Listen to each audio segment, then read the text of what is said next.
So I am Anastasia Jacobarashian, and I work with the Office of Lifelong Formation with the Marriage Ministry team. And this is a wonderful collaboration that we're having with the Office of Ecumenical and Interreligious Affairs. We're looking at how to collaborate and offer resources and work and include couples that are getting married that are getting married in the church, but one may be Catholic and one may not. So it's how to bring them into the family all as one and as all of one of God's family. And then I'll pass it on to my coworker, Adrian. Also collaborating with the Office of Adult Formation, coordinating programs for PreCana and adult information. Welcome everybody. Glad to be here. Yeah, and I think the reality is that according to the numbers that we have, every time we have more and more couples who are coming through our program, who are either Catholics and Christians from different denominations, but also Catholics with other faiths, and also some Catholics with some who tend to be nones or atheists. So this is the reality, and thank God we are going to have this space to talk about it and get some information. Welcome, Olga. Unmute. Rafael. Saludos. Greetings. 1 second. So we do have some of our PreCana facilitators who are part of this session, as well as we have a lifelong faith coordinator. So it was offered to the community at large that works out of the Office of Lifelong Formation, as well as the Archdiocese of Chicago. And then I'll turn it over to Dan Olson, who is the director of the Office of Ecumenical and Interreligious Affairs. Thanks so much, Anastasia, for inviting us to do this tonight. Adrian, with us and inviting us to help plan for tonight's session. I'm just going to introduce myself real briefly, ask my colleague to also introduce herself before we begin.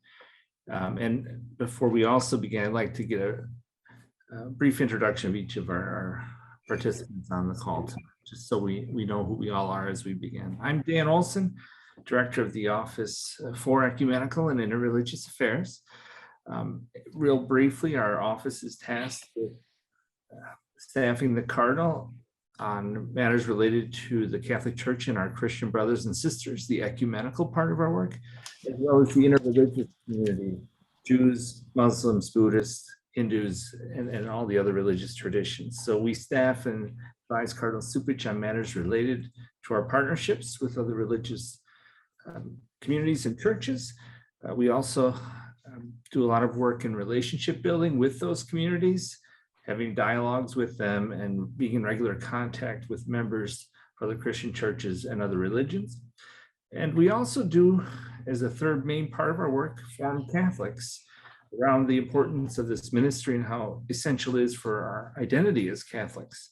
And this tonight is part of that. It's part of our assisting you in your ministry to the couples who are going to be married in the Catholic Church, and then your formation of them through that process. So we're here as a resource, and if there's nothing else you take away from tonight, please take away our interests and availability to assist you, to advise you in matters that come up in your parishes, in your vicariates related to ecumenical interreligious work.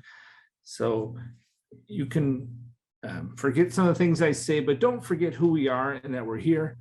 And if you ever have questions that emerge in your ministry, please reach out to us. So maybe I'll quick turn over to Susan and let her introduce herself.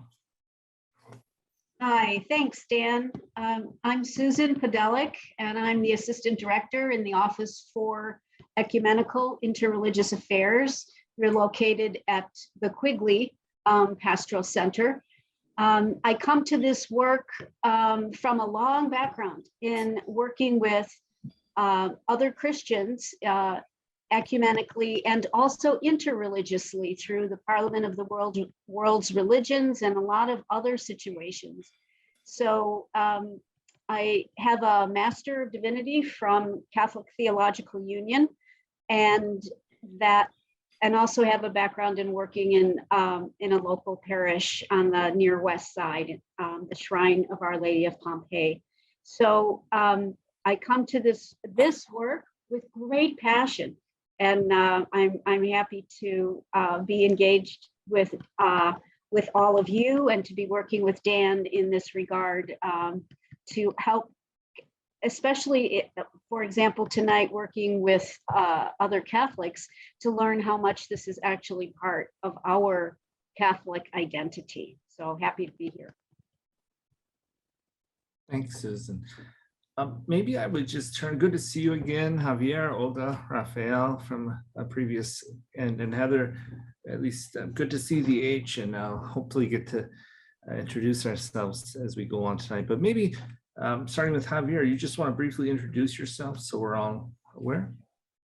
Okay, thank you, Dan. I'm Javier Castillo, as Anastasia mentioned, Lifelong Formation Coordinator for PreCana 4, and it was sharing the information, but at the same time, there are so many questions, especially religious education program with parents when they're coming to religious education and how they can handle it. So it's good, I mean, for me to keep informed, and at the same time, I mean, seeing you again and one more time, it's a pleasure to see you and continue collaborating in the things that we are connected with the Archdiocese of Chicago. Mm-hmm. Great, thank you. Olga, Rafael, maybe a brief introduction of yourselves. So I'm Rafael Anglada, and we're parish members at Queen of All Saints on the north side. But we've been doing pre-canas for almost as long as we've been married. We just made our 41st anniversary back in April. So it's been a rich experience, and I think, you know, coming with tonight would be helpful as we participate in other pre-canas and come across couples that are either intercultural or interreligious, and how to address the issues that they face, you know, prior to their getting married. And I just want to add, I'm his wife, Olga Anglada. He said it.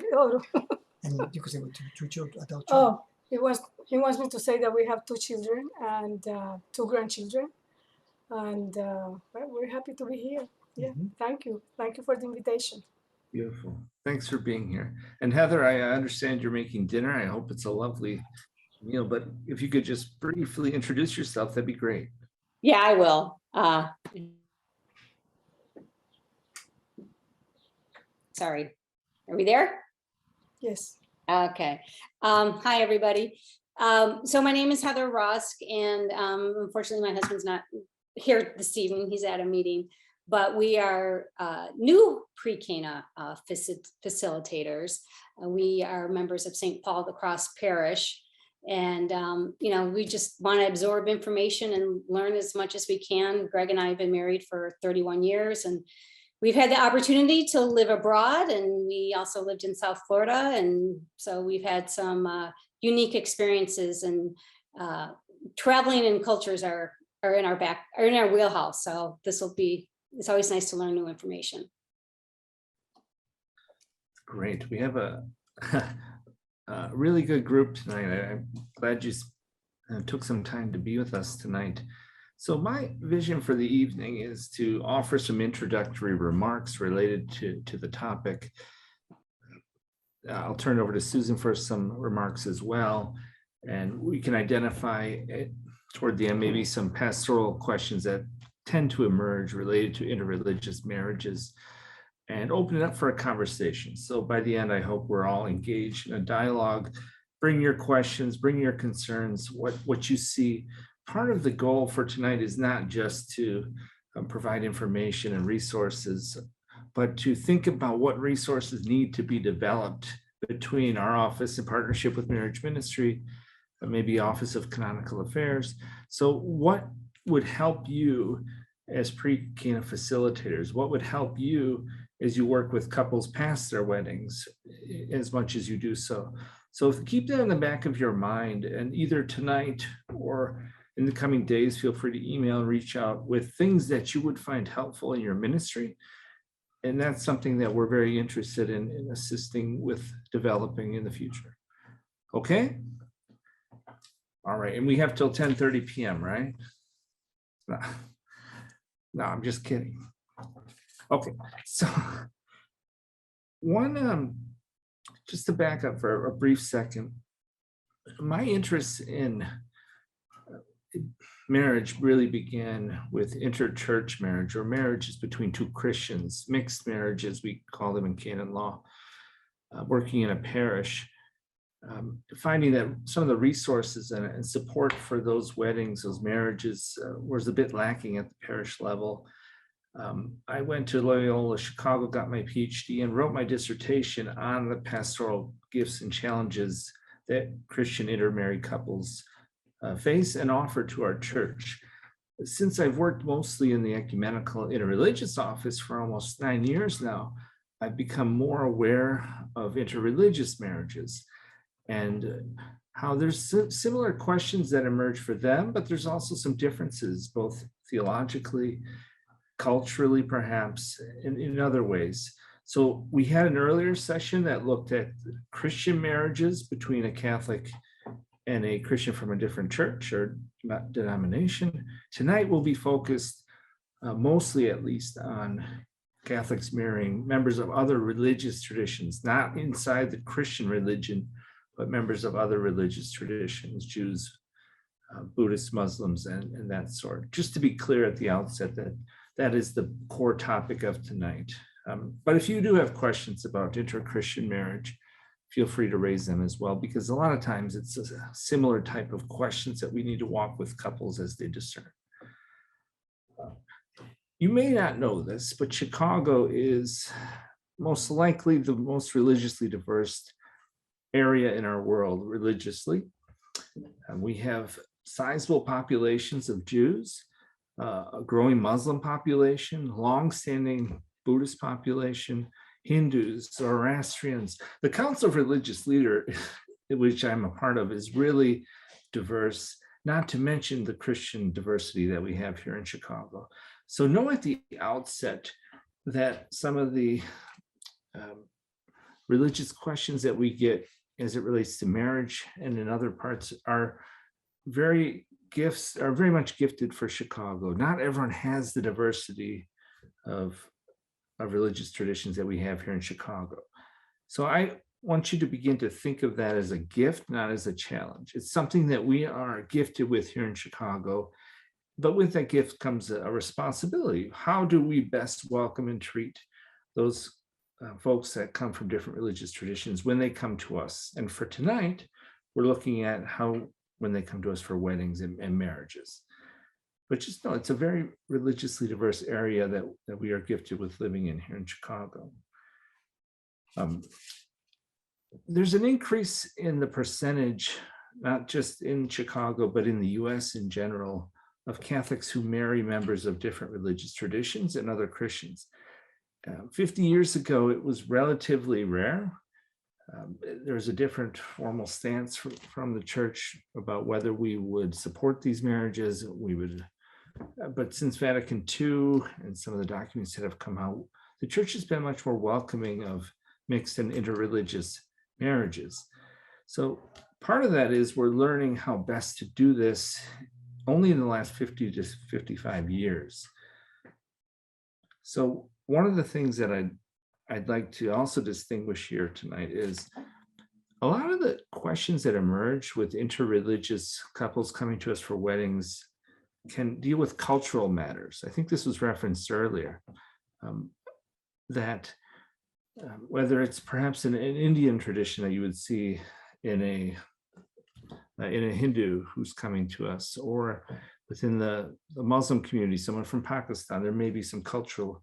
So be clear about the ways in which culture impacts interreligious marriages in many ways. The Jewish tradition, it's a people. There's certain cultural understandings that are associated with that. This is often the case, especially with first and second generation families, which a number of our interreligious partners are.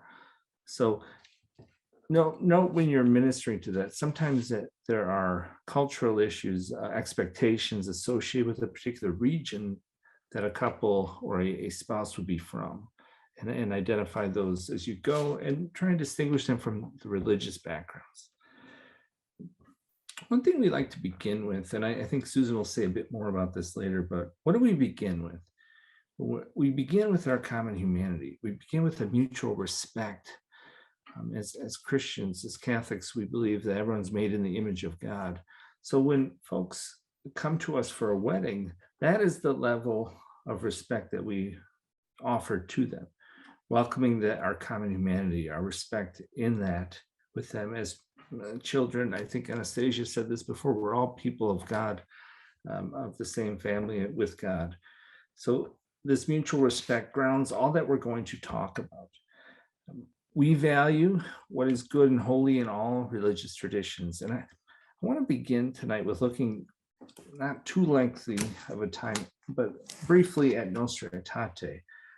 I'm not sure if all of you are familiar with this, but it is a Vatican II text, a declaration that came out in 1965 on the relation of the church to non-Christian religions. And I want to read just a portion of the first paragraph of that for you tonight as a way of grounding us in our perspective toward other religious traditions. It begins, in this age of ours, this is the very first lines of the text. In this age of ours, when people are drawing more closely together and the bonds of friendship between different peoples are being strengthened, the church examines with greater care the relation which she has to non-Christians. Ever aware of the church's duty to foster unity and charity among individuals and even among nations, she reflects at the outset on what people have in common and what tends to promote fellowship among them. That's the first line of Nostra Aetate, the first paragraph.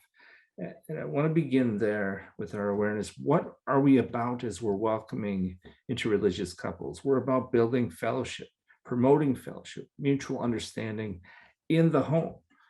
And it's not your job necessarily to do all that as facilitators, but you're to begin those conversations and start these couples on that path toward mutual understanding and harmony. And it's a really important role, as sometimes you're the first voices that couples will hear in the church. Some may have been away for some time. So extending that word of welcome, of common respect and in our mutual humanity, grounded in what we just heard from Nostra Aetate, is a really important first step. So I would encourage you to welcome in that way as best you can in those sessions. That's something I would just underscore as we start here. Then at the end of Nostra Aetate, I don't often get to share my deep respect and love for Nostra Aetate, so I appreciate your listening to this. But at the end of it, it's a very short text. It's about 6 pages in length, if you'd like to read it on your own. But at the end, it talks about we cannot truly pray to God, the Father of us all, if we refuse to treat, and it says a brotherly, a fraternal way, anyone created as they are in the image of God. Humans' relation to God the Father and our relation to others are so linked together that Scripture says, those who do not love their neighbor do not know God. I'm still quoting from it. No foundation, therefore, remains for any theory or practice that leads to discrimination between people and people, so far as their human dignity and the rights flowing from it are concerned. And the rights, I would just add quickly, and dignity that we have as a church is that each human person is granted the freedom and the right to marry those that they feel called by God to marry. Catholics don't believe that this is restricted to marriage to only Catholics. Dignitatis Humanae, the Declaration on Human Freedom, also at Vatican II, taught us that we are to respect the religious rights of all of our partners. Catholics deserve that respect from Jews and Muslims and Buddhists Jews and Muslims need that respect from Catholic Christians. So this is a foundational element that when they come to us, we have to welcome them as having the right as adult Christians and adult members of other faith traditions to marry whom they feel called by God to do. This is rooted in an extension of their faith. And it goes back, I would argue, to Nostra Aetate and the Declaration on Religious Freedom of Vatican II. And I always like to go back to Vatican II. Susan knows this about me. I'm not making this stuff up, is the core point I want to make. This is church teaching in the most foundational documents we have. It's one of welcome, of hospitality, and building of mutual respect among those that come through our doors. What does it mean to be married in the church? This is a question that we'll talk about tonight. There's canonical norms, and then there's dispensations from those norms. It's normal in the sense of the Roman law use of norm that Catholics marry other Catholics. But as we know, there are many exceptions to that norm that are frequently, but those exceptions require special permissions that go either through the priest or deacon, or in the case of interreligious marriages, through the Office of Canonical Affairs. So there are forms, and we don't have to go through all this. You probably know very well about the various dispensations and forms. But one of the things that we need to make sure people are aware of when they come to us seeking a interreligious marriage, or what's called a marriage with disparity of cult in canon law, that there are special permissions that need to be sought from the authorities so that we are validly recognizing. It's in order to protect the union and the bond and the couple at the bottom line of it all. We can talk more about that as we get a little bit further on tonight, but people need to understand that to get a special permission doesn't mean there's something wrong. It means that the church wants to properly recognize, in the way the church properly recognizes things, that they are validly entering into this union, and the church witnesses to this and supports it. But that, I admit, can be a bit hard to understand sometimes, and we'll talk a bit more about that later. Gifts. One thing I'd like to say quite often, it's really important from my perspective. I worked in a parish for a time too.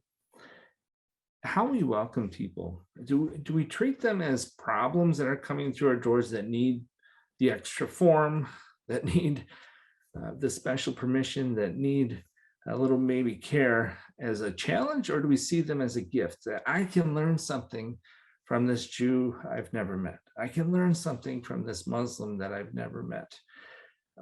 If we take the second stance of this is a gift that just walked through our door, someone that loves a Catholic, wants to marry a Catholic, the Catholic wants to marry in the church, the spouse of the other religious tradition is supportive of that and is seeking a wedding with the church, whatever form that takes, and it'll be quite different. Sometimes they'll be married in a Hindu ceremony. Sometimes they'll be married by a priest in our parishes. Sometimes they'll be married in a synagogue or in a hall with a Jewish rabbi. So there are different forms that all these take. But if we continue to see them fundamentally as gifts that we can learn something and advance our common humanity, our mutual respect, that's a goal I want to support and encourage you to support in your role as facilitators or in lifelong formation work, whatever it might be. A few more things, and then I'll turn it over to Susan for a time. One thing that I like to stress perhaps is there's an exponential impact that can be found through welcoming and supporting interreligious couples, meaning their families often wouldn't know another Catholic. Sometimes these the cultural traditions, the religious traditions that the Catholic is marrying are tight-knit. So this may be their first opportunity to learn, what is the Catholic Church? What does the Catholic Church do? From the Catholic perspective, we have an opportunity to, what do Hindus believe? Where What do Buddhists practice? So there's a lot that can be learned through this couple, through their extended family, through their a rabbi or imam who may not have worked with a Christian before. What is it? So there are bonds that can be established through this union that would impact not just the couple, their children, the parish they're from, the synagogue that the spouse of the other partner is associated with, the extended family. So the better we do administering to these couples as they come to us, there's a real impact that can be felt in various ways throughout a communal setting.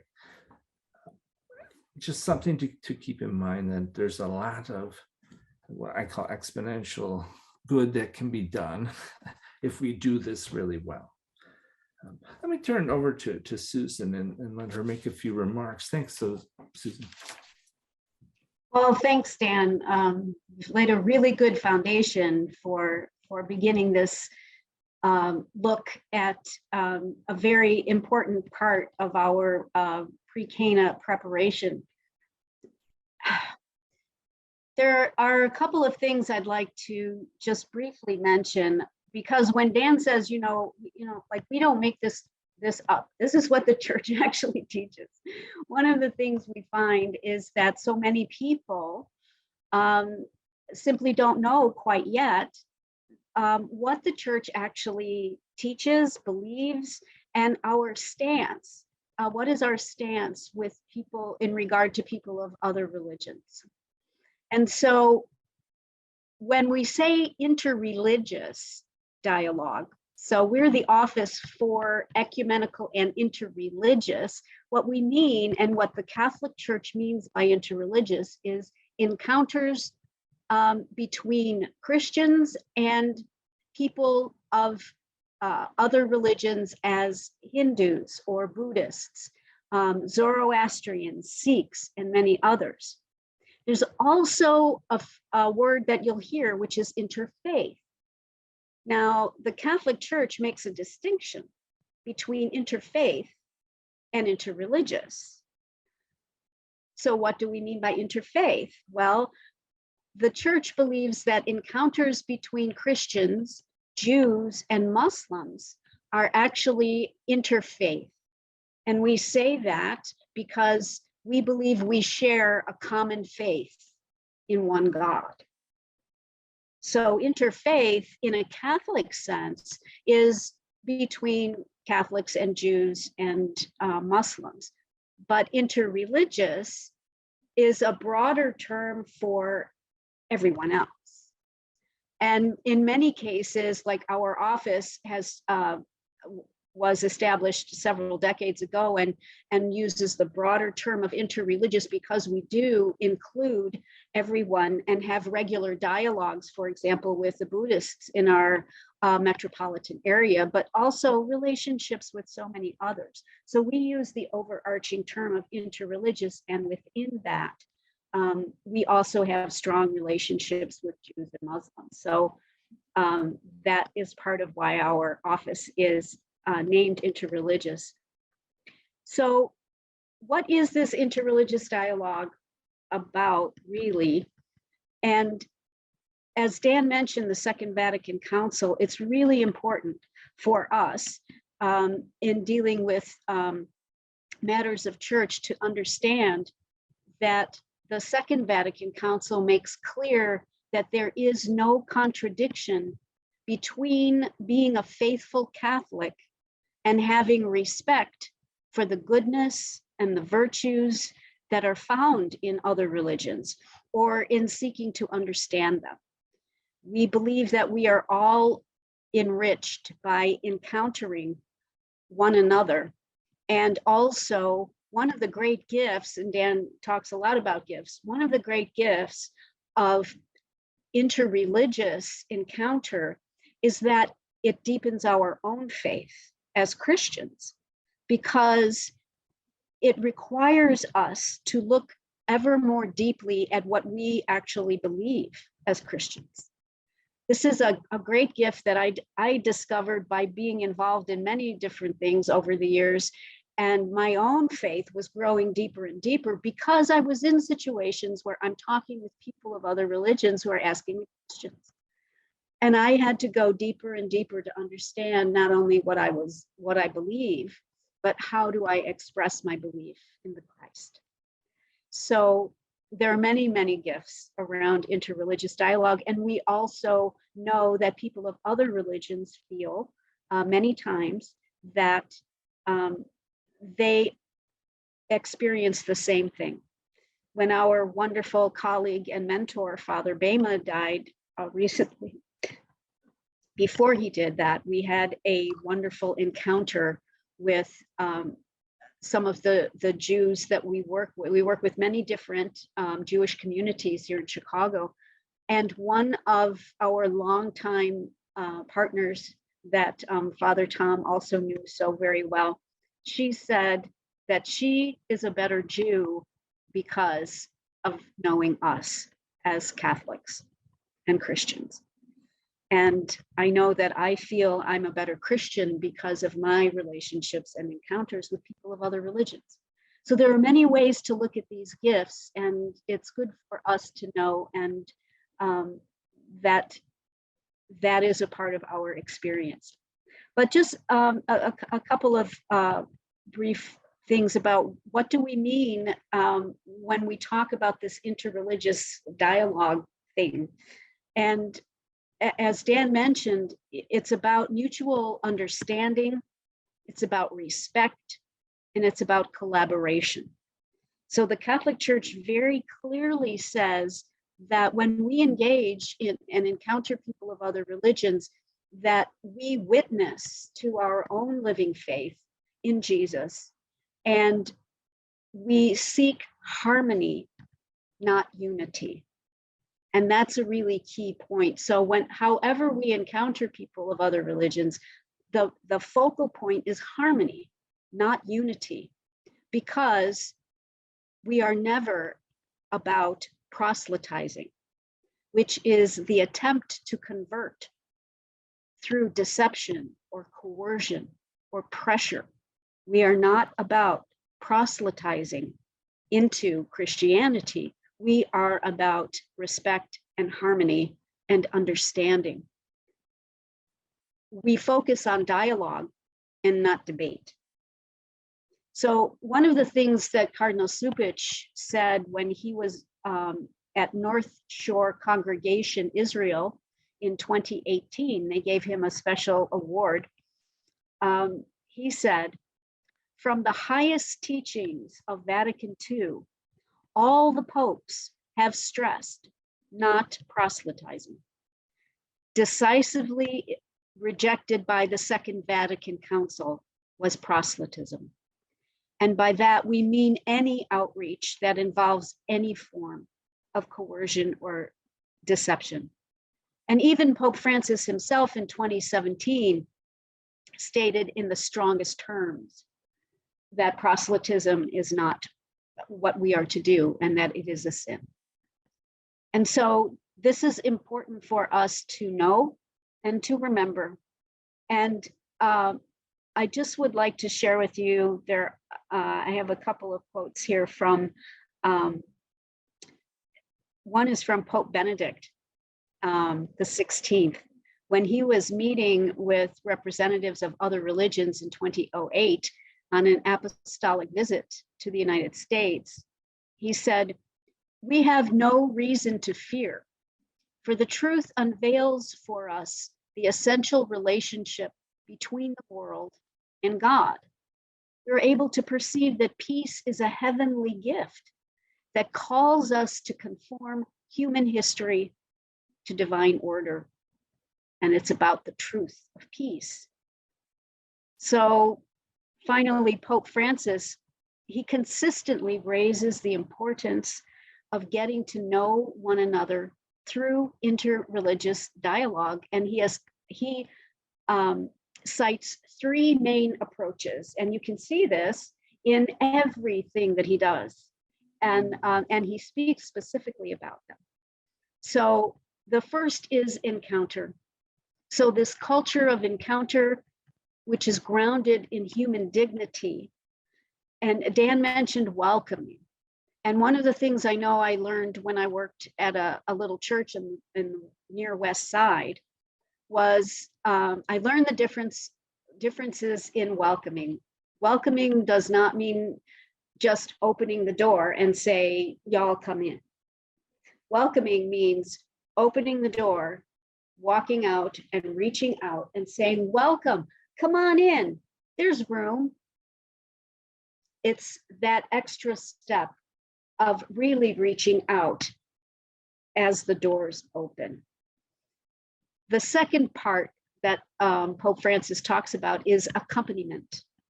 And what he means by that is walking together the path of our common humanity.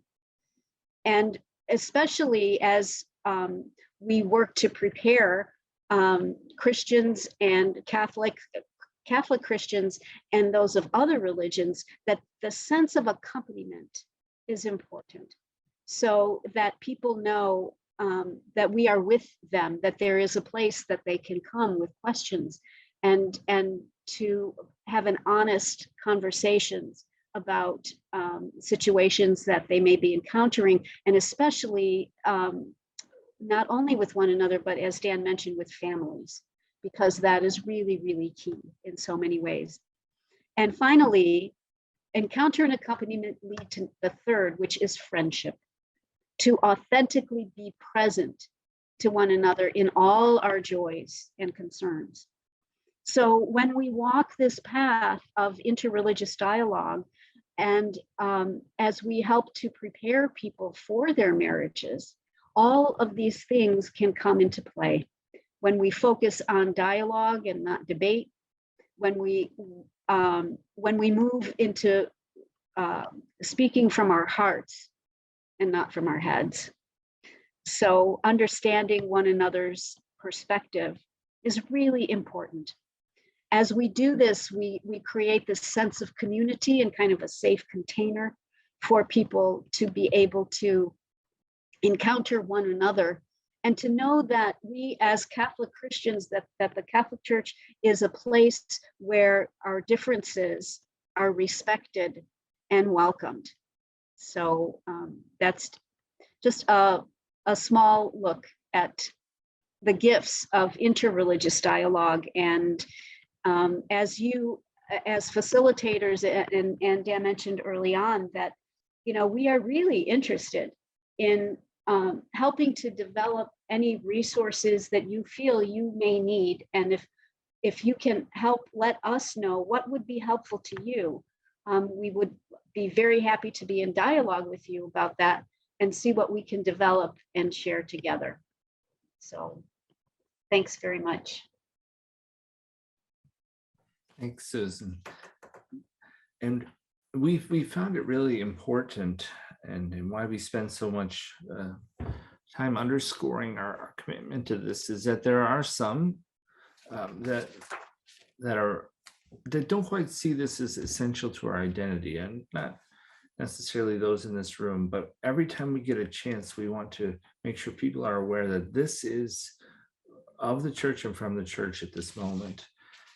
How does all this then come to bear upon the specifics of couples coming to PreCana sessions, to couples coming to our marriages, seeking an interreligious wedding? And some of this could take 2 weeks of a class session to go over. Don't worry, we're not going to do that tonight. So what I'll try and do is provide some guidelines, some general things to consider, some brief specifics, and then we'll go back to you for some of your experiences that you have and questions you have. But let me begin with some common questions that we receive, and the most frequent wedding that we see that is between a Catholic Christian and a member of a different religious tradition, or Jewish Catholic in Chicago. Jewish population has long established in Chicago, but within the Jewish community, it's hard to say there is one approach to interreligious marriages to a Catholic. Some communities, the Orthodox in particular, do not support and will not allow an Orthodox Jew to marry a Catholic Christian. The conservative movement very rarely would do that as well. It's generally the Reformed Jewish community, their membership, that would seek a wedding with a Catholic and would be acceptable from a Jewish perspective. So just know that within Judaism, not all Jews are comfortable with it, and we don't have time to go into the reasons, which are very solid from them. And it's an existential question of who are we as a people, and will we continue if we assimilate? But just know within Judaism, there is not a common stance and agreement among all Jews about whether they should be marrying Catholics or other Christians in the first place. So for your awareness with people that are coming to that. Within the Muslim Catholic or the Muslim Catholic relationship, Muslims do allow, this is by and large, there are some exceptions, but by and large, they would allow a Muslim man to marry a Christian woman or a Jewish woman, a person of the book. But in most cases, Muslim women are not free from their community's perspective to marry a Christian man. So there's just, I think I'm getting that right. But there are some challenges with that too, that how do we welcome them? And the main point I want to make without getting into the specifics is being aware of pressures and concerns coming from the non-Catholic partner that may be evident as they come to our parishes. That, in other words, there are responsibilities religiously that they would hold within their tradition, like a Catholic would hold within our tradition. There are certain permissions, perhaps, or certain guarantees that they would need to have, as well as we would have as Catholics, for our permission given to have them wed in the Catholic Church. So be aware that there's a lot of complexity here, and it's not one size fits all. Some families would be very supportive of a Muslim marrying a Catholic. Others might not be so supportive. So inviting the couples as they come to us to make sure they've been in contact with their rabbi, their imam, their minister, and their families, and get their assessment of their support, the challenges that might be. So begin to get them to think about those steps that they should be taking early on in the process to make sure everyone is supportive of this. And if they're not, how are we going to deal with that? How are we going to invite them to become bridge builders, perhaps, in ways that wasn't the case earlier? So don't get me wrong, I'm not suggesting that as gifts there aren't challenges that come with this. And I'm guessing, Raphael and Olga, you've never had disagreements, never had challenges, but no, but we know this in all couples, in all weddings, in all relationships, there are challenges. It doesn't mean there's something wrong. It means that they're going to have serious conversations for the good of their relationship, for the good of their, what would they do if they have a child? That's another question that getting them to ponder. It's not assumed that they'll be married in a Catholic church, even. It could be a different setting. It could be in a mosque.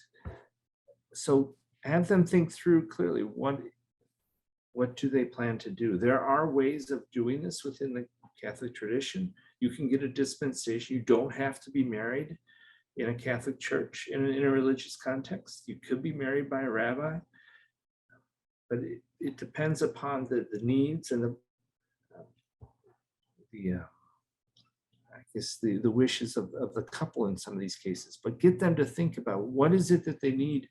What is the health of their relationship? Get them to think about, if we have a child, are we going to raise them Christian? Are we going to raise them Muslim? Are we going to raise them Jewish? How are we going to involve the other faith community in that process? Please don't try to answer the questions for them, but invite them very seriously to consider them at the very beginning of their conversations. Involve their ministers, involve their priests in these conversations as well. It's better than to be surprised after being married for a year and you have a child and both families presume you're marrying to have them raised in that tradition, and an issue arises. Susan, you have a comment? Yeah, I do. I just, I would just like to offer everyone the one sentence that's actually in the Nostra Aetate document that might help as a foundation in your conversations. It's really a famous sentence from paragraph 2.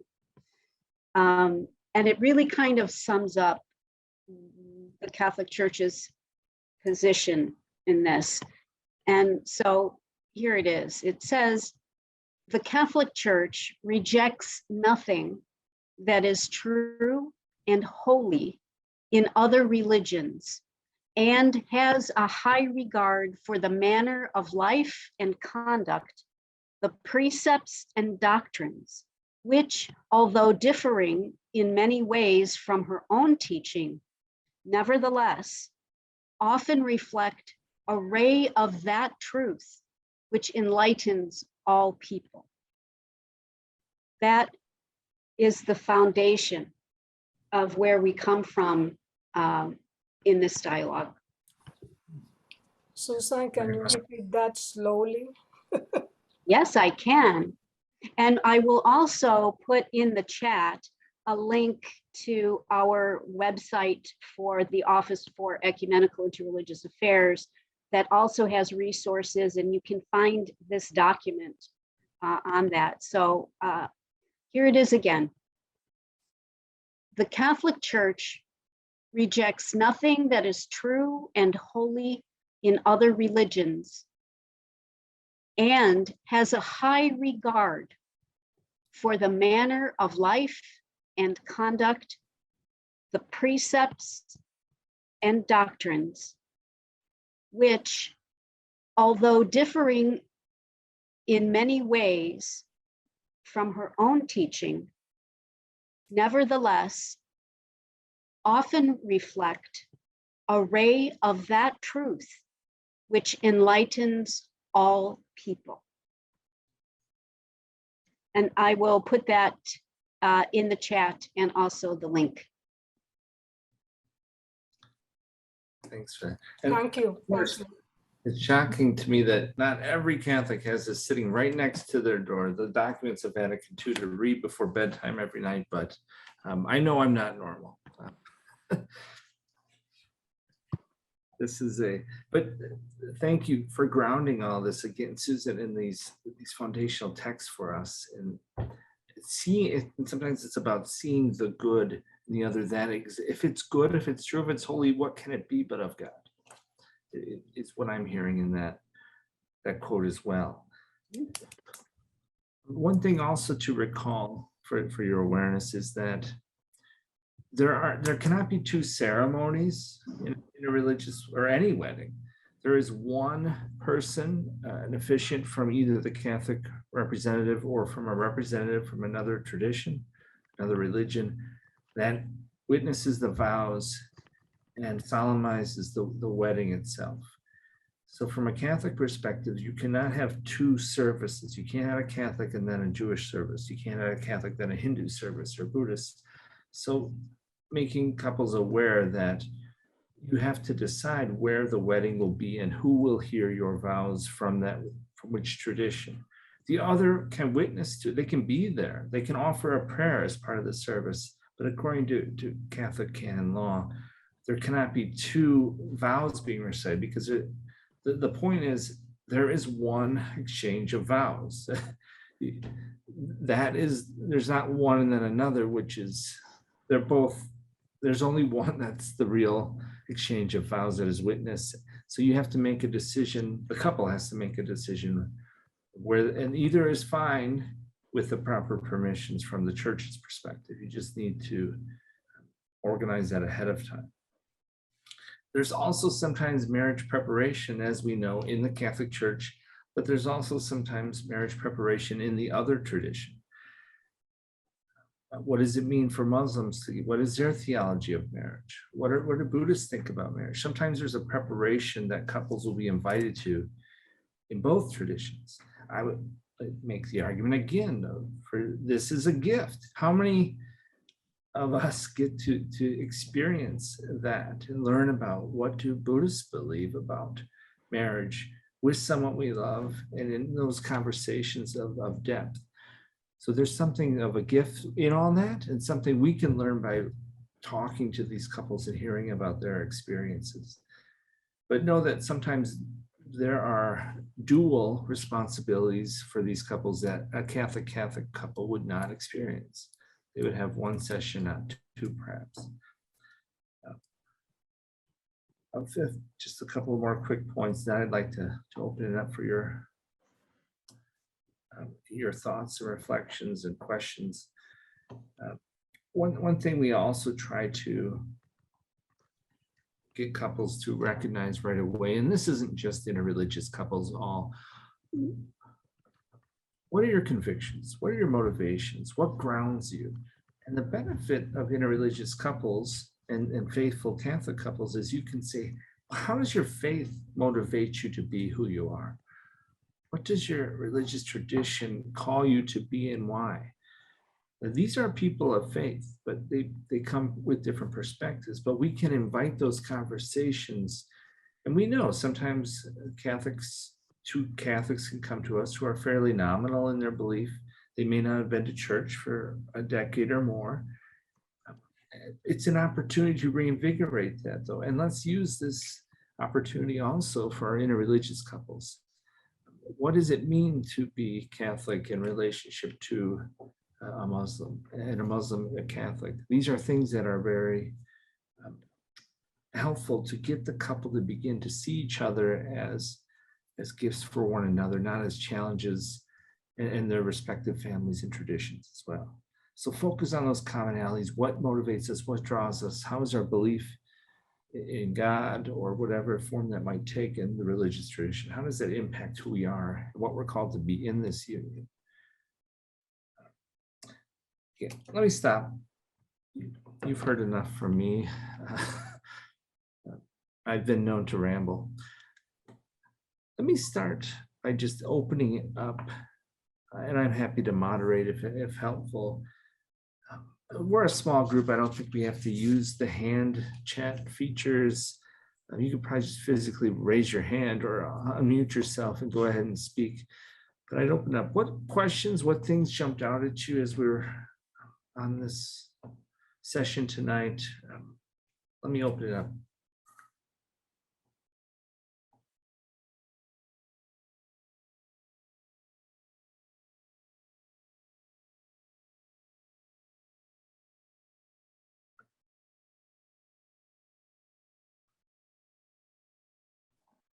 Okay, I'll start.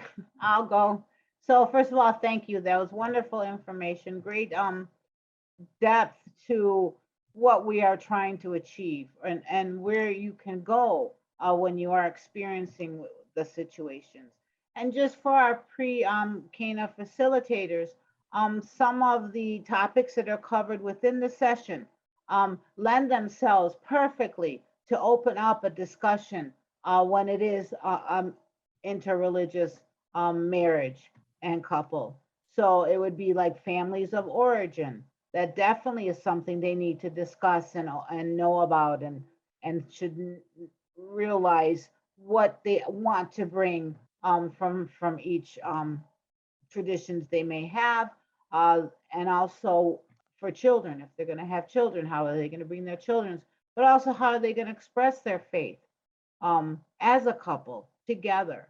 These are wonderful avenues to just first welcome it. It's all welcome, as you say. They have such gifts, and that's so beautiful. So I think during the pre-Cana sessions, these are just beautiful times to have, not just put the highlight on them and say, you're the only ones that should talk because you have gifts, but everybody can share. But also to know that it's okay to have friends who are maybe mixed religions or interreligious couples, and it's okay to gather together and bring your children and grow together and deal with life's situations, as you were saying, Susan, welcoming them in and dealing with all life has for us and bringing their own perspectives. I think we do that anyway when we have people that are individual, right? We bring up, everybody has individual opinions.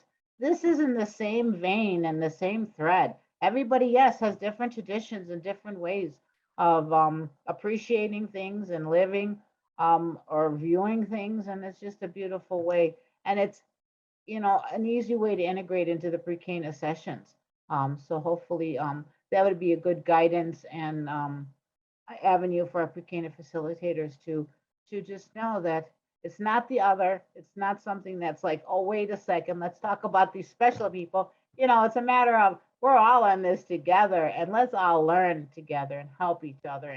And Dan and Susan are there for you as well with all these wonderful resources. And just if you have a question, you know, we definitely turn to them all the time. So, but also, you know, the couples asking them to perhaps reach out to their priest or the deacon or the pastor, whoever's preparing them for their wedding, to make sure, you know, that was a point, that was an interesting point, to make sure they bring in the, you know, the imam or, you know, the rabbi, that they should all be coordinating and collaborating together on this. So these are things that maybe you won't touch, you didn't think about touching upon it when you're talking about a Catholic PreCana session, right? You wouldn't think of bringing all these, but definitely, you know, it's something that you would be very rewarding to do so. Especially, again, we offer you wonderful information when they couples register. They will let you know their different faiths, so you have this information. So then you can have a good, you know, a view or snapshot of what are the different combinations that you have in your particular session you're going to have. I know Heather and Greg, they're doing their first session this Saturday. So definitely, so they already have that sheet, they have the registration, so they can look. And they do have they have 60 couples, or a little over 60 couples that are being their session. So you're really going to have a wonderful mix. And definitely you can go in with some good guidance from this, hopefully from this session, that can help you. No, and I do think that we have someone of the Hindu faith in our group when I was looking at it. So, so it's always good to have it in the back of our mind. Yeah, so this was very timely. Thank you. And I would also add, what we're talking about mainly tonight is PreCana, preparing folks for marrying. And really that's about getting them to have the conversations and ask the questions they need to be asking to grow together as a couple. I would add, there's an interest in our office about developing programs for marriage enrichment, not just preparation for the wedding, but ongoing care for couples, as Susan mentioned, accompaniment.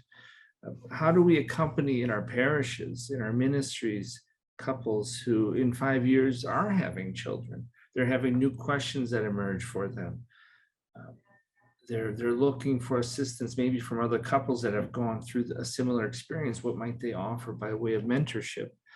So I know tonight's session is mainly about wedding preparations and PreCana, but I'd like to explore with all of you, you know, what are the needs that we're seeing in our parishes, in our ministries, in our vicariates for ongoing assessment for people.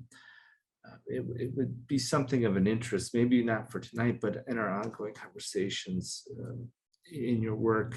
Reach out to our office saying, this question keeps coming up. I don't know how to help these couples. Just have an ear for that. I would encourage you.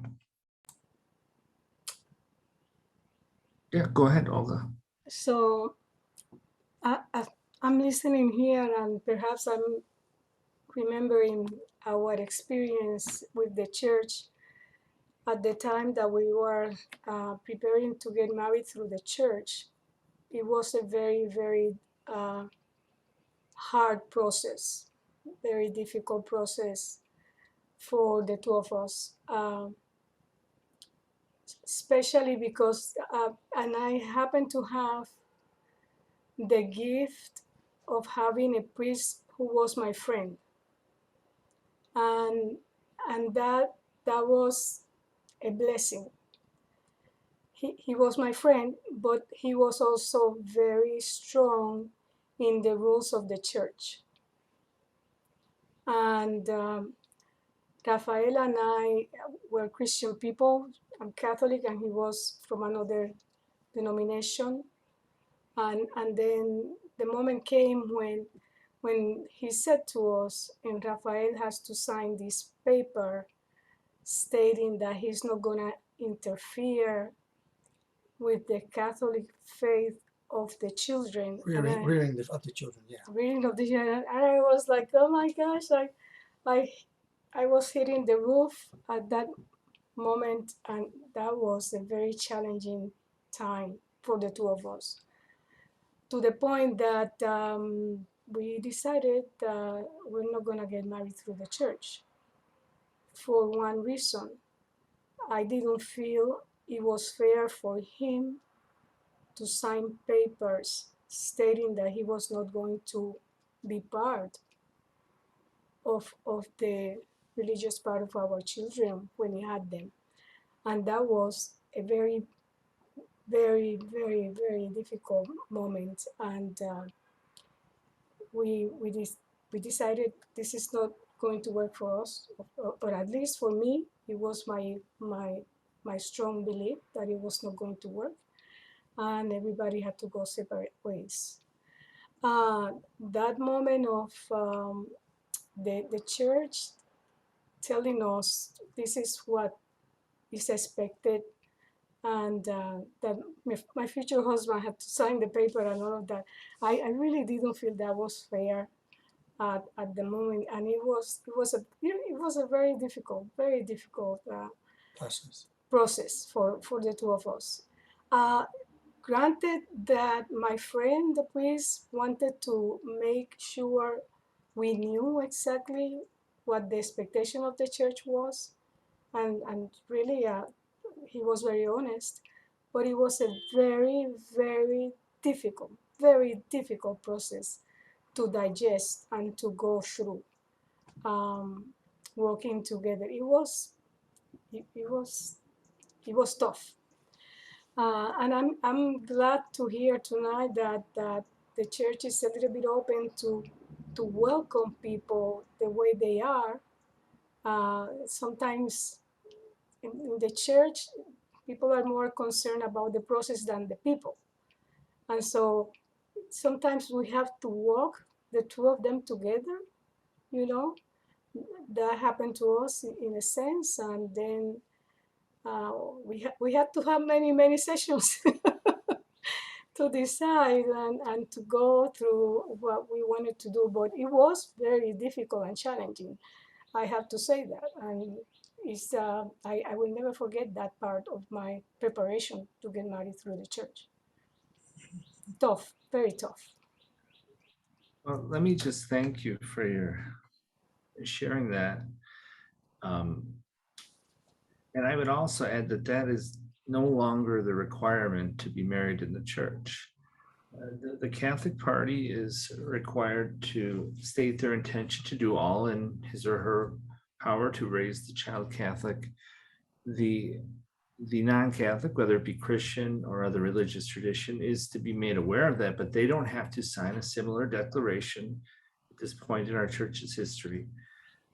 And sometimes those other members have to sign something similar in their own tradition, or have an understanding with their religious leader. So the clause "all in one's power" is not exclusive. It doesn't say you have to raise your child Catholic anymore. And if it's going to imperil the bond or the union of the couple or the love for the child, whatever it might be, that you are not to endanger that bond by insisting that the child be raised in a particular, in Catholic or otherwise. So the laws, the declarations, as we call them, have changed since perhaps the time that you were married. So just be aware of that there is not an exclusive promise that has to be made by the non-Catholic spouse anymore. Oh, that's awesome. Yeah. It's not that it's not difficult. The Catholic is still required to make promise to do all in his or her power, and that we take seriously. You know, we want to share our faith, but it's not exclusive as it used to be. I'm glad to hear that. It's awesome. And I'm not making that up. I reviewed this And there's, I don't know if you're from Anastasia and Adrian probably have a copy. Yeah, of we it. have the minister, yeah.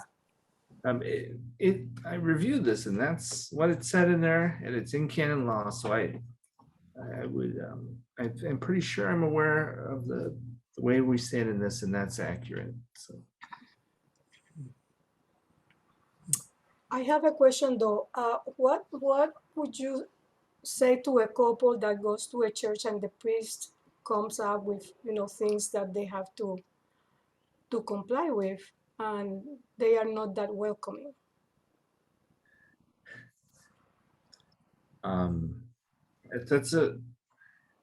It's a tough question, but it's also something I've seen more than I'd like to admit. That people haven't, and they've shared this with me personally, anecdotally. I've met a number of couples that they did not feel welcome. This is not what they were told. I simply want to recommit our office in partnership with other offices to continue to say, this is what the church teaches. This is where we're at. And if those situations arise, if we can be helpful in any way, but I know that these things happen and they're painful for me. But we try to insist to the couples that this is what the church teaches and to do your best in the pastoral situation which you find yourself. While admitting that I've heard stories where people have been told things that I don't find to be true in what our church teaches, and that's hard. Susan, do you have any? It's a tough question. It is, and it points to a reality that we are aware of, and that is that so many priests do not have either an understanding, a good solid understanding of the Catholic Church's position with regard to other religions, or they may have a personal feeling about that. And that kind of gets all mixed up. And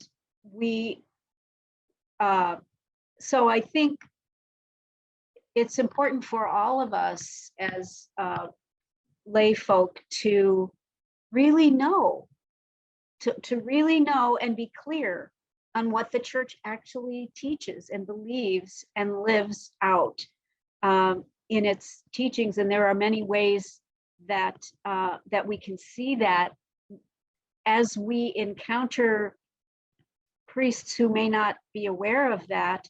The more solid grounding you have in understanding the teachings of the church, that can help you to help the couple, because you can keep pointing to the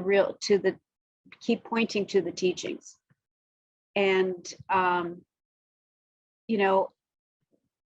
there may be others who can help and have a different perspective on that as well. But if and it's one of the things for those of us who've been, in the graduate school, whatever field we're in, that if you really know what the church teaches, it's always I think to your benefit to be able to stand on that.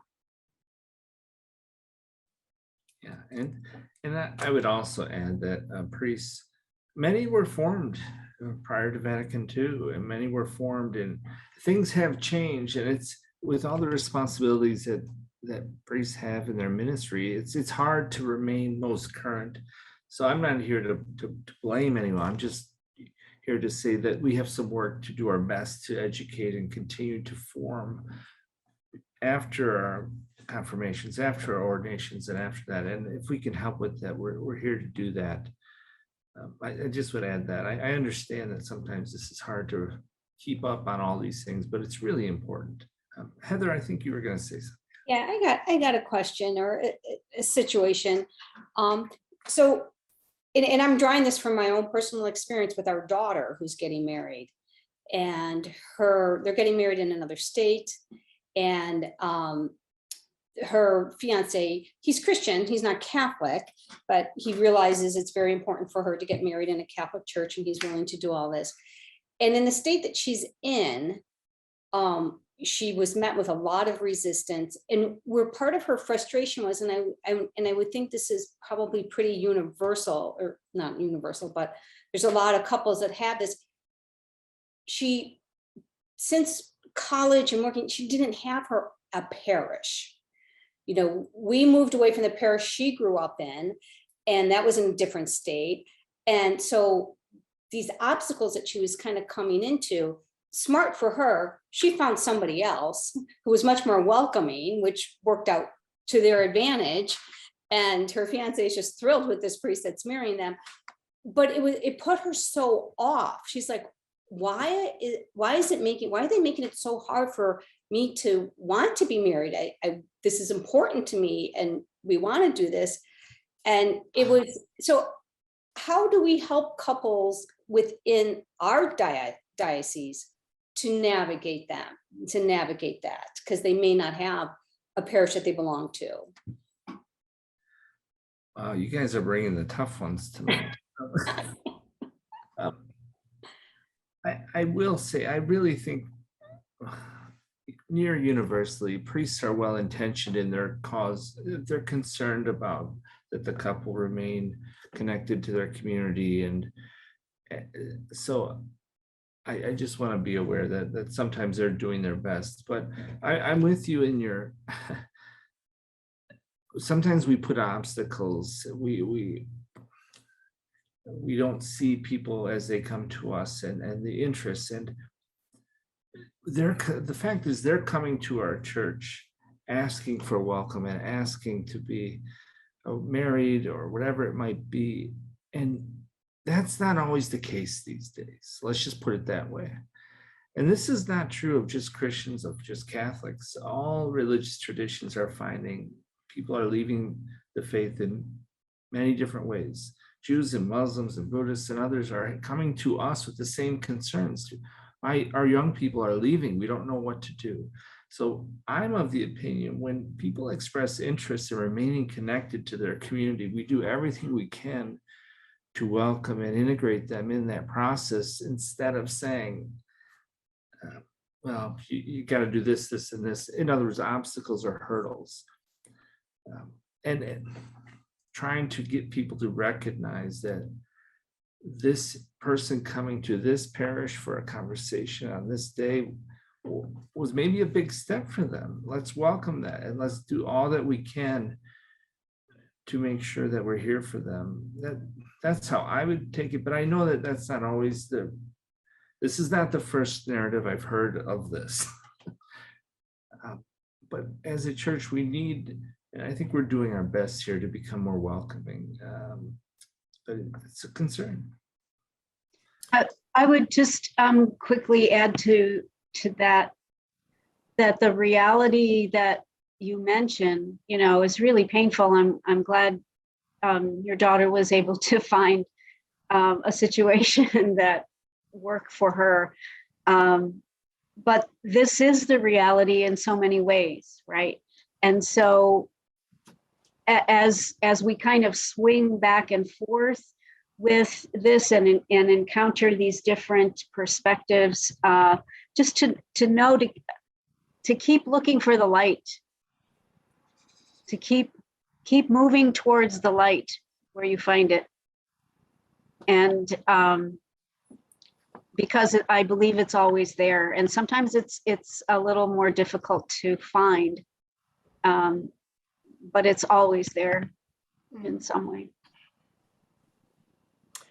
And also, I was going to just quick add, we also do, ask them to find a home parish or a parish near their community or where they live, just to start to that conversation. You said something wonderful, Dan. It's just maybe just coming in to start that conversation was difficult and challenging for them to make up their mind to even do that. But that's what we encourage. We do encourage them to find somewhere we can give them recommendations during the PreCana sessions. Sometimes it's like ask the other couples, and hopefully we're going to start an online community where they can outreach and discuss some of these issues, so that it's not just during session is the only time they have access to other couples getting engaged or getting married. So this way it'll open up that conversation. and hopefully open up, avenues for the welcoming and for them to find then their home parish where they can then start the process. But like you said, you have to find the light, Susan, right? And Heather, it looks like your daughter found the light. So that's beautiful. We just know we're praying all the time for all of them. So that's what we can do.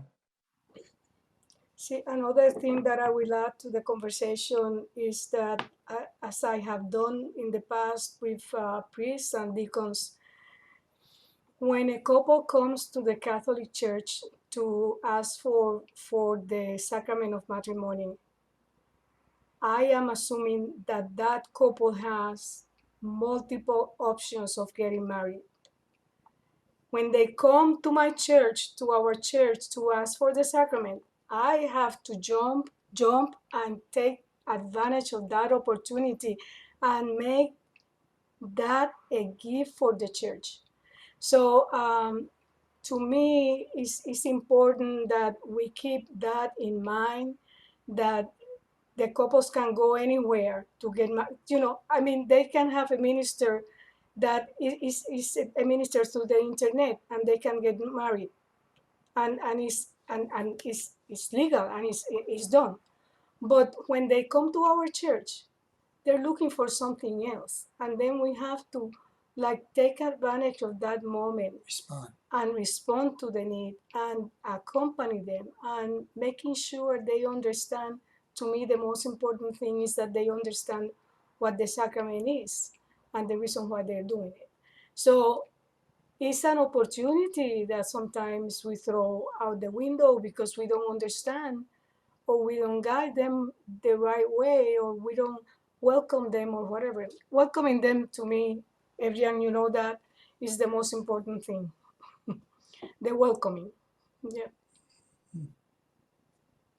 I think for someone who is not part of the Catholic tradition, just to stand up in a meeting with so many others, being a minority, being willing to be there, just if you want just to support or to please the partner, to me is a huge step. And I think we can nothing less but to welcome that opportunity to not only recognize this heroic willingness to be the first step to make happy the partner, to bring happiness, but also to help ourselves to rediscover who we are in our own faith tradition. So I think being welcoming is something that we can do the least for them. And also, I think as a goal for PreCana, to begin the conversation, if the conversation has taken place before, because these are very important issues that sooner or later you are going to find on the way, and you have to come to an agreement as a couple. So the sooner you begin talking about it, the deeper you go. I think it's also a process of knowing deeper each other as human beings, who we are, and also how can we work as a team and make it happen for all in our lives. And I think now I have a question for the office, Dr. Hosen. In the case where maybe we find some priests or deacon who may be closed to the current understanding of the Catholic Church for interreligious marriages. Can you be like a resource so that you can help either the priests or deacons to better understand the current understanding of our faith of marriage, or even to refer, probably to give some input to the couple, so the facilitators from the PreCana program can say, yes, they are there and they can help you with that, so that the office becomes a resource, solid resource for for redirecting and not just letting them go, but no, there is a way that we can work out this. First, I think Susan might have had something she wanted to say earlier. Do you want to say something on our prior conversation before I answer this? I just want to say, oh my gosh, Adrian, thanks so much for what you said and how beautifully you said it. That was what I wanted to say. Thank you. And Javier escaped before I pinned him down and made him answer a question, but that's okay. I'll get him some other time. To your point, Adrian, or your question, yes, we're always open. You may not know I teach in the diaconate formation program. I teach ecclesiology, and we speak about the centrality of ecumenism. We invite in guest ministers from other Christian traditions to speak to the deacons in formation. By the way, keep them in your prayers as they'll be ordained this Saturday. 15 folks that were, and then 5 in the Spanish language program as well. So 20 total. So keep them in your prayers. So we've talked briefly before about Father Tom Bema and his death and the impact that we'll have. We will greatly miss him. And one of the things we'll really miss is his role as provost of University of St. Mary the Lake and his commitment to ecumenical and interreligious education among the seminarians, who then become the priests, who become the future of the leadership within the archdiocese part. I'm always looking for opportunities to update, to provide further information for deacons, for priests, for PreCana facilitators, as you can see tonight, about this is where the church is at right now. This is what we're teaching. This is the new reality we're facing. These are some things we need to think about. And that sense of new reality, which we hear with Renew My Church, building the new reality. I think what we're talking about here tonight in the background is this is a new moment for our church. We can't assume that our young people are coming to us having been embedded in a parish for 30 years and connected to that in the ways that we could assume 40, even 20 years ago, perhaps. It's a new reality that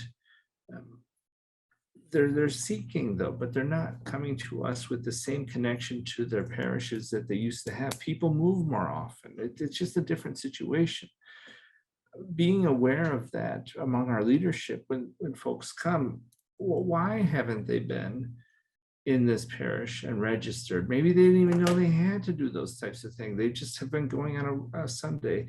What does it mean to register to a parish? These are things that sometimes priests and pastoral ministers that have been in parishes for some time assume people know. That is not common knowledge anymore.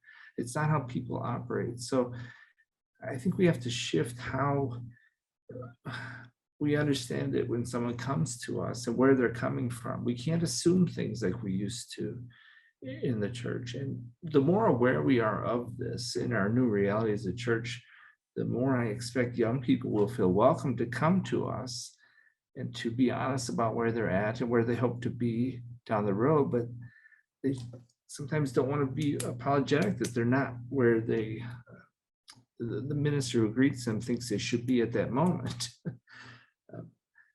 I don't know if that answers your question, Adrian. I was trying to get that and then some of my thoughts about Heather's initial question or scenario maybe in the forefront here. These are things that are swirling around my head, and I'm conscious we're running low on time here. Does that resonate? Yes, it does, Dr. Olson. Yes, thank you. And also, if I can add, we're starting to get inquiries from deacons, from priests, from pastors still. Because of COVID, it kind of like, oh, what are the things to do again now? And it's like refreshing everybody's memory. So the first thing right away, we offer your office and then also the Canonical Affairs office, so that they are aware of that pastoral minister's guide. There's not many, I mean, some of them don't know about that. And then if they are looking for advice on either ecumenical or interreligious, then we're referring them to your office. In addition to that, again, that guide. So I think there was a campaign where they gave it to all the offices, the parishes, but I think maybe that needs to resurface again.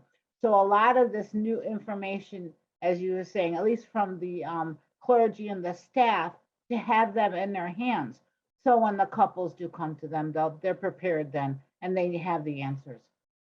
Maybe that's why I've gotten 4 questions in the last 3 weeks about a Muslim, an Assyrian Church of the East, a Hindu, all these various weddings that I've gotten questions about, and I really welcome them.